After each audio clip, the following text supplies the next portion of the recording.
You know, I really wanted to do this video without a hat, but we're going on about 4 months with no haircut, so it's not gonna happen. Let's get into the video. Alright, today we're talking iPhones, and more specifically, iPhone photography and editing your iPhone photos on your iPhone. Yeah, that works. So pretty much, I just want to tell you about one of the coolest apps on your phone that I've been using for a really long time. It was honestly probably one of the first editing apps I ever used, even before Lightroom, even before I used that old iPhoto app on your computer.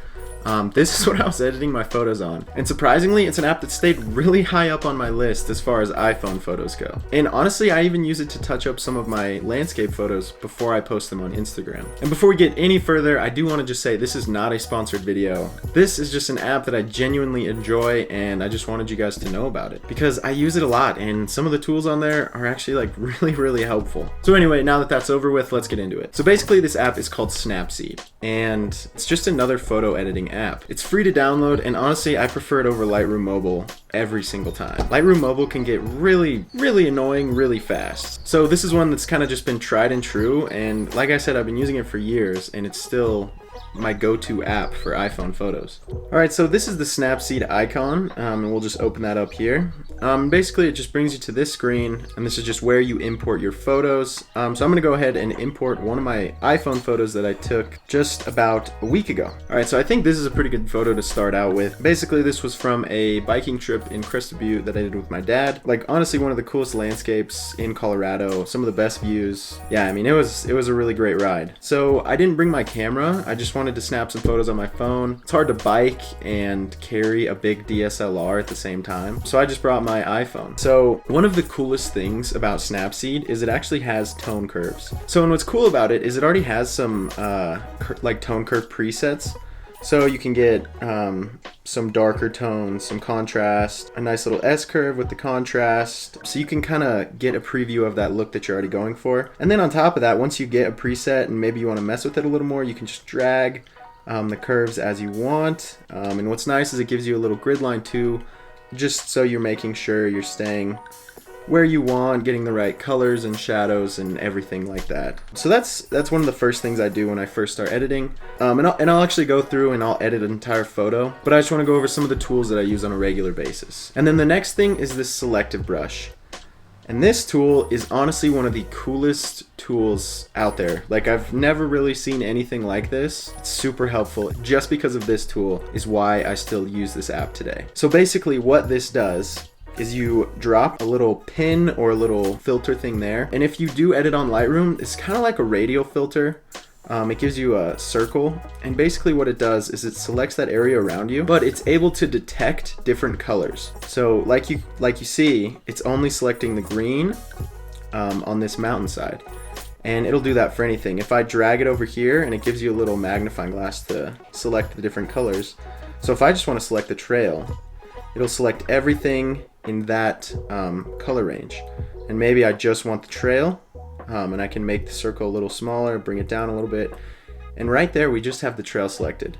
And so you can go through and you can adjust the brightness, so maybe you want the trail to be a little bit more bright. You can add some contrast, saturation, structure.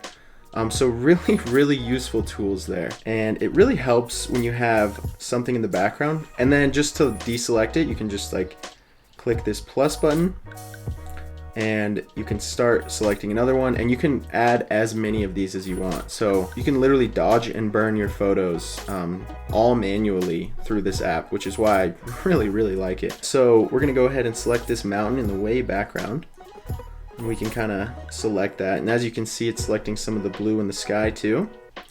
But one thing I think is cool is if we just added a bunch of structure to that, we can make this filter a little bit smaller. So we just have the mountain selected. We can make the brightness go down. And another cool thing is if you see this eye in the bottom of the screen, you can tap that and you can kind of see what you're doing. And then another thing, if you want to zoom in and see what you're doing just closer, you can tap the screen again. It'll unselect that filter, and you can zoom in, and then you can re-tap it, and then you can, adjust your filter as you want, and then you can re-edit that. So we'll just go ahead, we'll add some structure,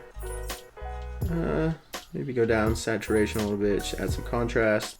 So as you can see now, when we look at it, that mountain is way more sharp, which is probably what I'm going to end up doing for this photo. But for right now, we're just going to select that, push check, and so it applied those filters, but we can go back and select new places. But once you have pushed the checkbox, all of those adjustments that you made, you can't really go back. There is an undo button up here on top, so you can do that, but it'll undo your entire thing. So you're not actually able to go back in and re-edit those little filters that you put. So you have to do all your stuff as is before you push the checkbox. All right, and then another thing is if you hold down the screen like this, you can see what your raw photo looked like. So we haven't really done much to this, but this is the original, and then this is the edited so far. Original, edited, original, edited.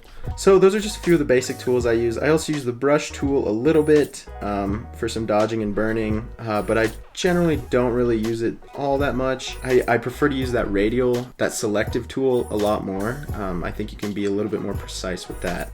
Also, I use the healing brush sometimes if I have some sensor dust. Maybe there's an unwanted person like way in the background. But as you can see, when you zoom in, it gives you the size of your healing brush. So if you zoom in more, it gets smaller. So like say I want to get rid of these trees right here. So that brush is about this size. So I'm just going to draw a little line right there, and boom, it takes those trees away. So that works good for people, if there's people in the background. But like if I tried to take out this plant, that's more of something you'd want to Photoshop. So if I tried to take out this whole plant, actually it did a pretty good job.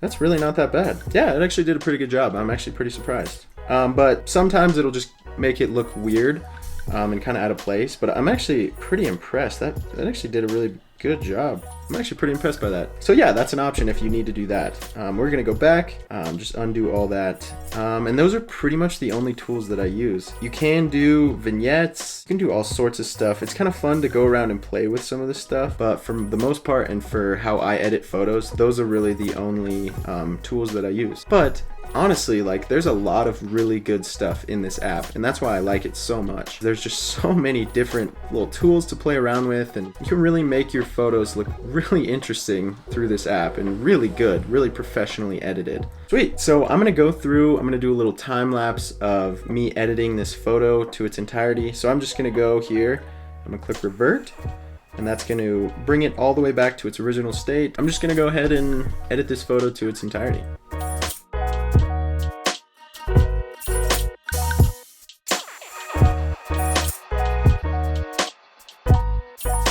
Oh, and one thing I forgot to mention is this tool. It's just the Tune Image tool, and basically that just does your basic image edits.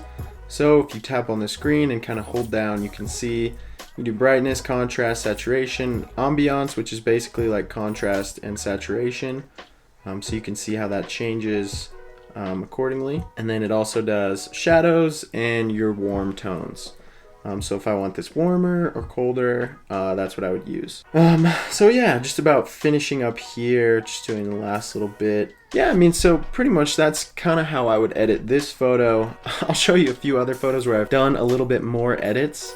But I just wanted to show you real quick, just a quick little time lapse, so you can slow that down, you can pause it wherever you want, just kind of see what I'm doing. So we'll do before and after, before and after.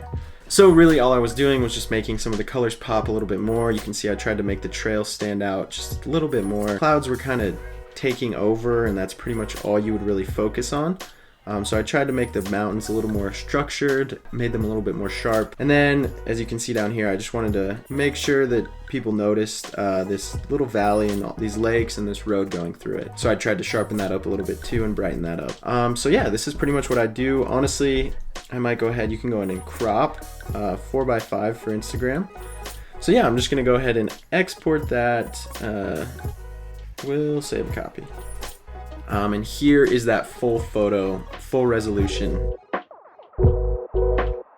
So here's another iPhone photo edited on Snapseed entirely and just saved straight to my phone. So here's the original photo and then here's the finished photo. And as you can see, I had really good lighting, really good weather conditions, and pretty much everything like that. So I couldn't really have asked for a better photo opportunity. But also, here's the original again, so you can kind of see them side by side just to make it a little bit more clear of the difference between the two of them. I think just this photo just really got me excited again about Snapseed, because it's hard to find an app that you get this good of results from. It's actually really impressive what these cameras can do and what this app can do. But it's a great little tool to have for your iPhone. Honestly, one of the best tools on iPhone, in my opinion, for photography. Really fast, it's really efficient. I really like how the app is laid out and kind of the design. It's really easy to get from tools to tools, and it makes it really easy to edit your photo on the go. I highly recommend trying this app out for yourself. I'd love to see what you guys come up with. I think it's definitely worth a download. I mean, it's totally free, so it's worth at least giving it a shot.